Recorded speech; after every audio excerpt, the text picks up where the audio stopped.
पॉलीओलेफिन्स के अंतर्गत अब हम पॉलीविनाइल क्लोराइड के गुणों के बारे में और उसके उपयोग के बारे में जानेंगे। इसके एकलक के बारे में हमने पहले ही देखा था कि विनाइल क्लोराइड के बहुलीकरण से पॉलीविनाइल क्लोराइड बनता है। ये जो विनाइल क्लोराइड है, ये जब बहुलीकृत होता है और पॉलीविनाइल क्लोराइड में परिवर्तित होता है तो यहाँ पर बेंजोइल परऑक्साइड की उपस्थिति में ये बहुलीकृत होते हैं और पॉलीविनाइल क्लोराइड बनता है। यहाँ पर जो पॉलीविनाइल क्लोराइड है CH2 डबल बॉन्ड CHCl है और जब ये बहुलीकृत होता है तो बॉन्ड फिर CH2 CHCl और उधर से एक बॉन्ड लगा के होल N कर देते हैं। इसका अर्थ ये है कि यहाँ पर बहुत सारे जो विनाइल क्लोराइड के अणु होते हैं वो आपस में बहुलीकृत होते हैं और पॉलीविनाइल क्लोराइड बनता है। ये जो पॉलीविनाइल क्लोराइड है ये थर्मोप्लास्टिक नेचर का होता है और इसकी प्लास्टिकता को बढ़ाने के लिए इसमें थैलिक अम्ल का एस्टर या इसे हम प्लास्टिसाइज़र कहते हैं, इसको मिला दिया जाता है और ये विद्युत इंसुलेटर की तरह भी कार्य करता है। इसके गुण में ये भी है कि ये कई सारे केमिकल्स के प्रति अवरोधी होते हैं, मतलब ये केमिकल्स के प्रति बहुत ज़्यादा रिएक्टिव नहीं होते हैं। इसके जो उपयोग हैं इनके गुणों के आधार पर ही हैं, जैसे शीट बनाने में, पाइप बनाने में, वाटर हौजों में, बैग बनाने में, टेबल क्लॉथ में और ग्रामोफोन रिकॉर्ड्स में और फर्श की कवरिंग करने में भी इसका प्रयोग किया जाता है। साथ ही वायर की जो कवरिंग होती है उसमें भी पॉलीविनाइल क्लोराइड का उपयोग किया जाता है। पॉलीविनाइल क्लोराइड की तरह ही एक और बहुत ही इम्पॉर्टेंट बहुलक है जिसे सरन नाम से जाना जाता है। ये जो सरन है ये इसका व्यापारिक नाम है।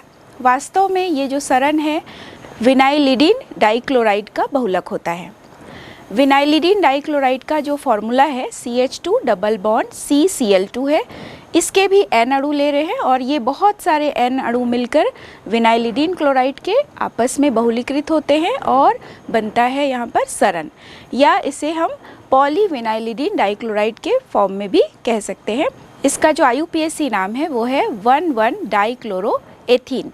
तो चूँकि ये एक बहुत अच्छा बहुलक होता है जो PVC के समान गुण रखता है, तो इसका प्रयोग किया जाता है पैकेजिंग मटेरियल में, किया जाता है छत की शीट्स बनाने में किया जाता है।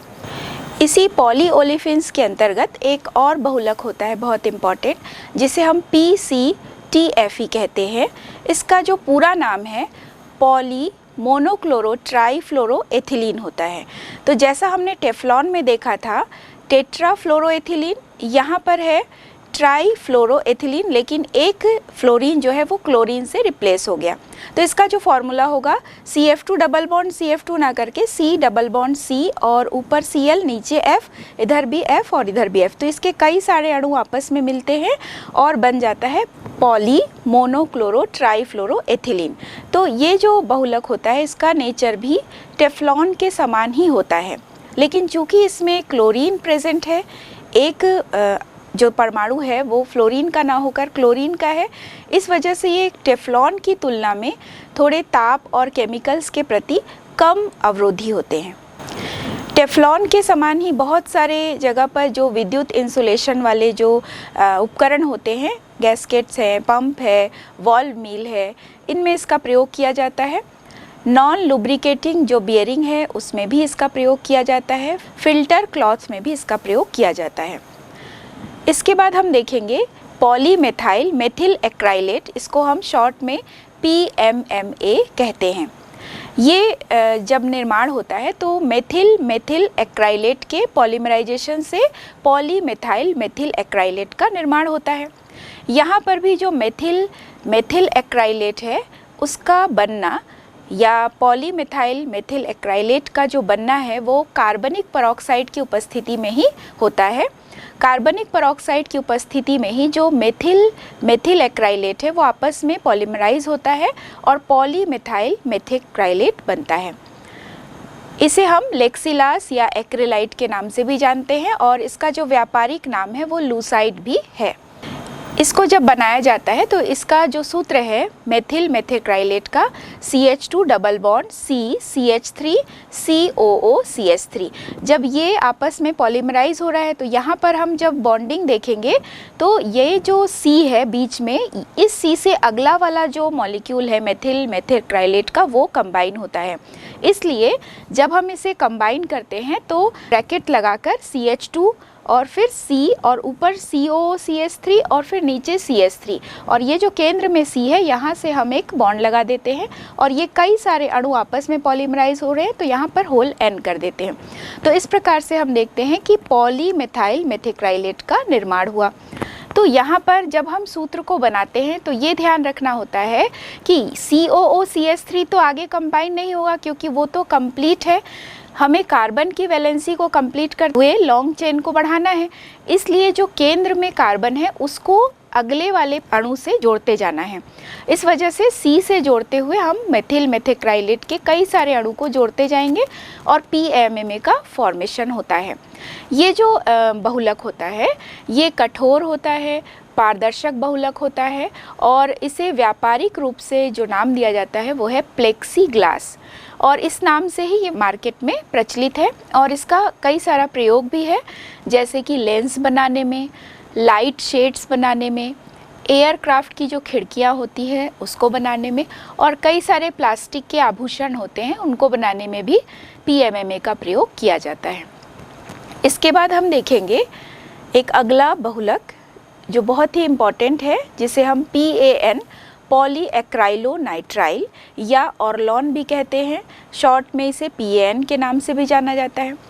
इसे बनाने के लिए एक्राइलोनाइट्राइल लिया जाता है। तो एक्राइलोनाइट्राइल यहाँ पर फॉर्मूला है CH2 डबल बॉन्ड CHCN।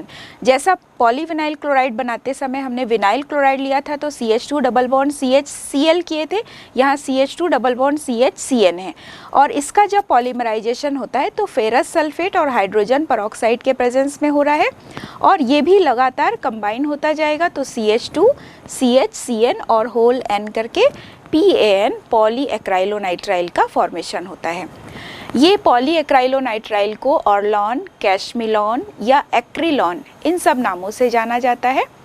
ये भी जल अवरोधी होते हैं और इससे इस प्रकार के फाइबर बनाए जाते हैं जो जल्दी सूखने वाले होते हैं, या हम कह सकते हैं कि इसे कई बार ऊन के विकल्प के रूप में भी प्रयोग किया जाता है और इसके तंतुओं को बुनकर के ऐसे फाइबर बनाए जाते हैं जो कि जल अवरोधी होते हैं या जल्दी सूखने वाले फाइबर उससे तैयार कर सकते हैं। तो इसी गुण के आधार पर इसके जो उपयोग होंगे वो कपड़े बनाने में, साथ ही गलीचे बनाने में, कंबल बनाने में, इन सब में ऑर्लॉन का प्रयोग किया जाता है। हमने पहले ही संघनन बहुलक के बारे में जाना है। यहाँ पर हम पॉलिएस्टर जो संघनन बहुलक है उसके अंतर्गत जो भी बहुलक है उसके गुण और उपयोग के बारे में थोड़ा डिटेल से समझेंगे। इसमें हमने नायलॉन 66 या टेरिलीन इसके बारे में जानना है। तो पॉलिएस्टर जो बहुलक होते हैं पॉलिएस्टर प्रकार के, इसमें देखा गया है कि एस्टर बंधन पाया जाता है। जैसा कि हम ये जानते हैं कि जब कभी भी अल्कोहल अम्ल से क्रिया करता है तो एस्टर का निर्माण होता है। तो अल्कोहल यानी NaROH, कई सारे अल्कोहल के अणु, वैसे ही अम्ल NaRCOOH, तो इनके कॉम्बिनेशन से RCOOR यानी एस्टर का निर्माण होता है। तो यदि हम अल्कोहल के अणु लेते हैं और यदि हम कार्बोक्सिलिक अम्ल के अणु लेते हैं तो जो बनने वाला एस्टर है उसके भी अणु का निर्माण होता है और बहुत सारे जल के अणु भी यहाँ पर निकलते हैं। इसी श्रेणी में हम पहला उदाहरण देखेंगे टेरिलीन का, जिसे डेक्रॉन के नाम से भी जाना जाता है। टेरिलीन या डेक्रॉन जो है इसके जो एकलक हैं वो पहला है एथिलीन ग्लाइकॉल और दूसरा है पैरा टेरेफ्थैलिक अम्ल। तो जैसा हमने थैलिक अम्ल का फॉर्मूला पढ़ा हुआ है कि बेंजीन रिंग में यदि ऑर्थो पोजीशन पर COOH ग्रुप है तो उसे हम थैलिक एसिड कहते हैं, लेकिन यदि हम पैरा टेरेफ्थैलिक अम्ल कहते हैं तो बेंजीन रिंग के पैरा पोजीशन पर COOH और COOH होता है। और इसी प्रकार जब हम इसे बनाते हैं एथिलीन ग्लाइकॉल से तो CH2OH CH2OH प्लस यहाँ पर N अणु है पैरा टेरेप्थेलिक अम्ल का, HOOC बेंजीन रिंग, फिर COOH। तो यहाँ संघनन बहुलक है, इसका अर्थ है कि इसमें से H इसमें से OH मिलकर के जल का अणु बन जाता है और बहुत सारे जल के अणु यहाँ पर निकलते जाते हैं, तो संघनन बहुलक का निर्माण होता है। तो हमने पहले ही देखा था कि जब भी हम बहुलक अणु का निर्माण करते हैं तो यहाँ पर रटना नहीं है, बहुलक के अणु के निर्माण के समय संरचना को हमें रटना नहीं है, केवल हमें एकलक अणुओं की संरचना को समझना है और उस आधार पर इसे जोड़ते जाना है कि जल के अणु कैसे निकलते जा रहे हैं। तो यहाँ पर जब हम इसके स्ट्रक्चर को बनाते हैं तो O, फिर CH2, फिर COO है, बेंजीन रिंग है और उसके बाद फिर से CO है। तो COOH का जो OH है वो अगले वाले एथिलीन ग्लाइकॉल के H से कंबाइन होता है और H2O बना लेता है। तो इस प्रकार से हमने टेरेप्थेलिक अम्ल के लास्ट में CO रखा और OH को हम जल के अणु के रूप में निकला हुआ मान लेते हैं और इसका होल N कर दिए। तो इस तरह से बनता है टेरिलीन या डेक्रॉन। तो यहाँ पर हम देखते हैं कि जो टेरिलीन या डेक्रॉन बनता है ये वास्तव में कैल्शियम एसीटेट के प्रेजेंस में बना और यहाँ पर जो टेम्परेचर है वो 427 केल्विन से 475 केल्विन के मध्य नियंत्रित रखा जाता है। बहुलक का जो मुख्य गुण है वो ये है कि इसमें बहुत अधिक टेंसाइल प्रॉपर्टी होती है, इसकी तनन सामर्थ्य बहुत अधिक होती है और इसमें नमी अवशोषण की जो क्षमता है वो बहुत कम होती है।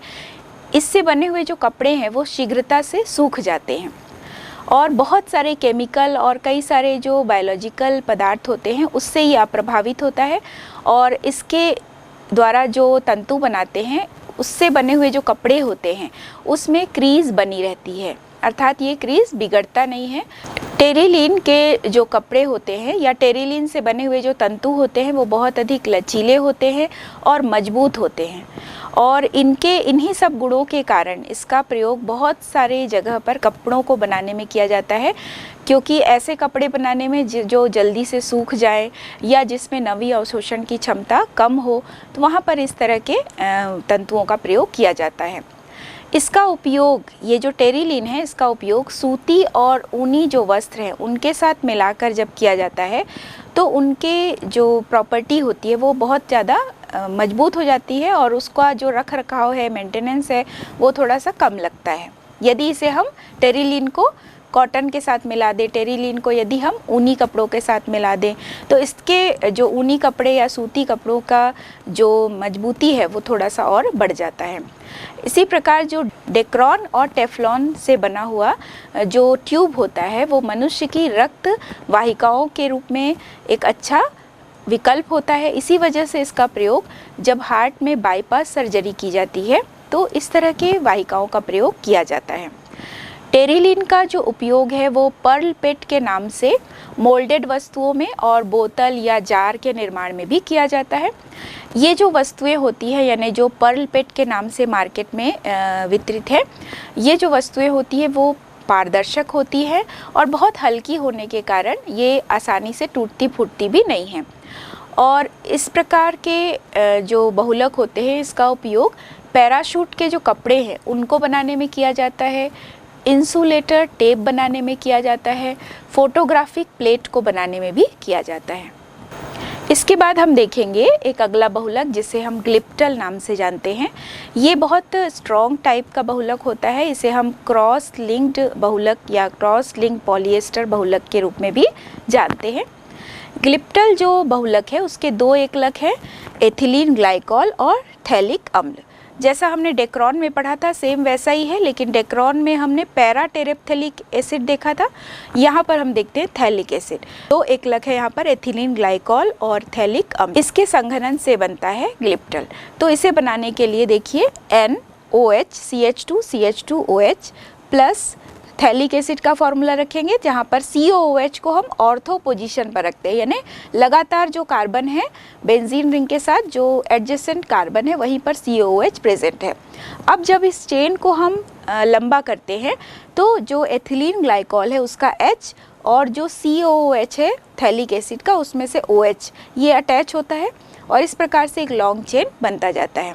तो यहाँ पर भी हम जो बहुलक है उसके फॉर्मूला को रटेंगे नहीं, केवल उसके चेन को बढ़ाते जाएंगे, इधर एक बॉन्ड और इधर एक बॉन्ड करके हम लॉन्ग चेन बना देंगे और जैसा एकलक का स्ट्रक्चर है वैसा ही उतार देंगे तो हमें बहुलक प्राप्त होता है। तो इस तरह से हम देख रहे हैं O CH2 CH2 O, benzene ring है CO, फिर बेंजीन रिंग के एडजेसेंट पोजीशन पर CO और उसी CO से जो C है वो जुड़ता जाता है अगले चेन की तरफ और होल एंड कर देते हैं। तो इस प्रकार ये ग्लिप्टल बनता है एथिलीन ग्लाइकॉल और थैलिक एसिड से।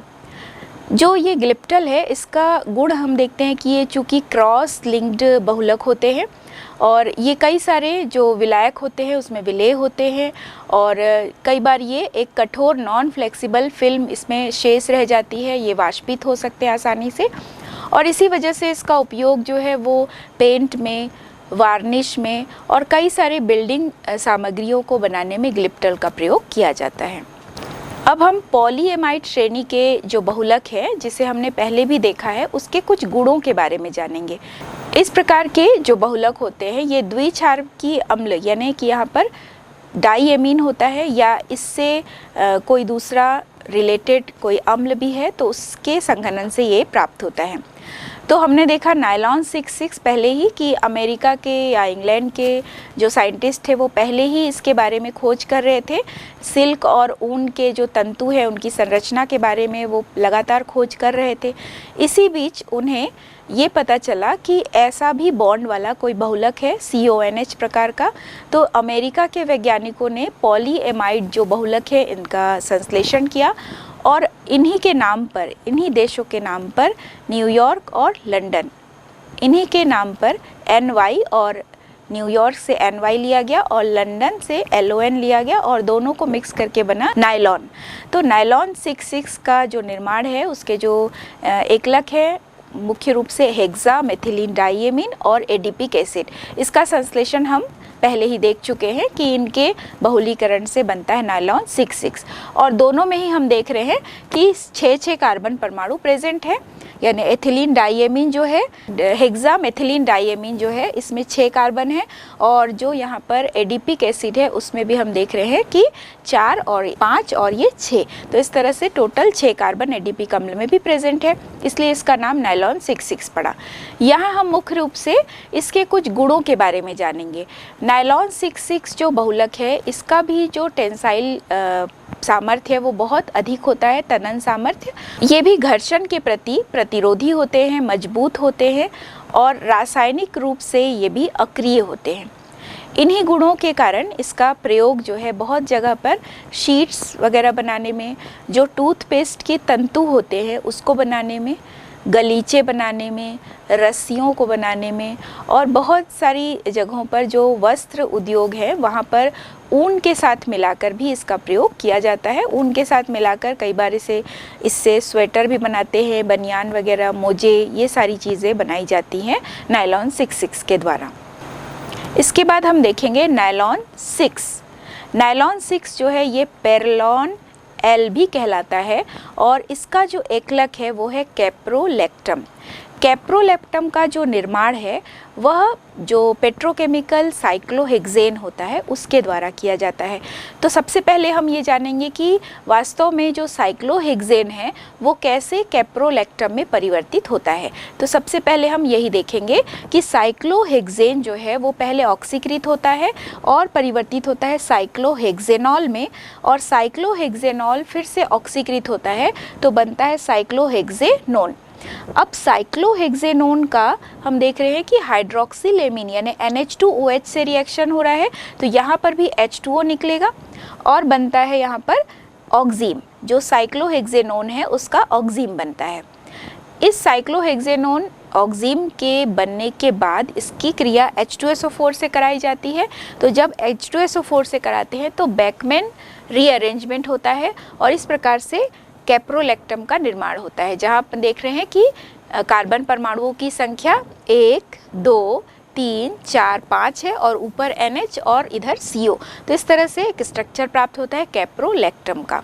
अब ये जो कैप्रोलैक्टम है ये बार बार रिपीट होता है तो बनता है नायलॉन 6। यहाँ पर कैप्रोलैक्टम जब बहुलीकृत होते हैं 260 डिग्री सेंटीग्रेड और 270 डिग्री सेंटीग्रेड के बीच में H2SO4 की उपस्थिति में। तो सबसे पहले बनता है पैरा एमिनो कैप्रोइक अम्ल NH2 CH2 होल 5 और COOH। तो ये जो पैरा एमिनो कैप्रोइक अम्ल बना है इसका लगातार फिर बहुलीकरण होता है। ऊष्मा की उपस्थिति में H2 अणु निकलता जाता है और बनता है नायलॉन 6। तो जब नायलॉन 6 बनता है तो NH CH2 होल 5 CO और होल N कर देते हैं, तो यहाँ बनता है नायलॉन 6। ये जो कैप्रोलैक्टम है इसमें पैरा एमिनो कैप्रोइक एसिड जो बना है, और चूंकि इसमें हम देख रहे हैं कि 6 कार्बन परमाणु है तो इसलिए इसे भी हम नायलॉन 6 के रूप में जानते हैं। नायलॉन 6 का जो उपयोग है वह टायर बनाने में, कार्ड बनाने में और रस्सियों को बनाने में किया जाता है। अब हम नायलॉन 6 एवं नायलॉन 6 के मध्य अंतर देखेंगे। नायलॉन 6 का जो एकलक है वह है कैप्रोलैक्टम। इसे कैप्रोलैक्टम अणुओं के संघनन से बनाया जाता है, जबकि नायलॉन 6 जो बहुलक है इसे हेक्सामेथिलीन डाइएमीन एवं एडिपिक अम्ल के संघनन से बनाया जाता है। नायलॉन 6 में जो कैप्रोलैक्टम है इसमें 6 कार्बन परमाणुओं की श्रृंखला होती है, इसलिए इसे नायलॉन 6 कहा जाता है, जबकि एडिपिक अम्ल एवं हेक्सामेथिलीन डाइएमीन दोनों में ही 6 कार्बन परमाणुओं की श्रृंखला होती है, अतः इसे नायलॉन 6 कहा जाता है। नायलॉन 6 का उपयोग शीट्स, ब्रश के तंतुओं में और इलास्टिक होजरी वगैरह बनाने में किया जाता है, जबकि नायलॉन 6 का उपयोग टायर, कार्ड, रस्सियां बनाने में होता है।